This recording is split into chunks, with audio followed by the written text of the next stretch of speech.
Oh, may aswang. Guys, meron pong aswang dito. Nakita yun. Okay, bilipad na yata yun. Para sa isang malaking ibon. Grabe, napakalaki. Malapit kina Kuya Ryan Antonio, may isang malaking ibon na nakita. Parang manananggal na aswang. Ewan ko, nakakatakot. Dito sa Kawayanan. Grabe. Pumutok yung ilaw kasi na ano yata nabangga ng lumilipad na aswang. Grabe. Grabe. Grabe yung aswang yan.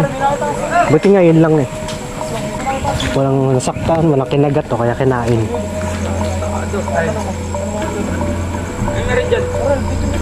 Parang ngayon ako nakakita sa ripe ng aswang. Grabe. Dito, madilim dito. Wala akong dalang ilaw.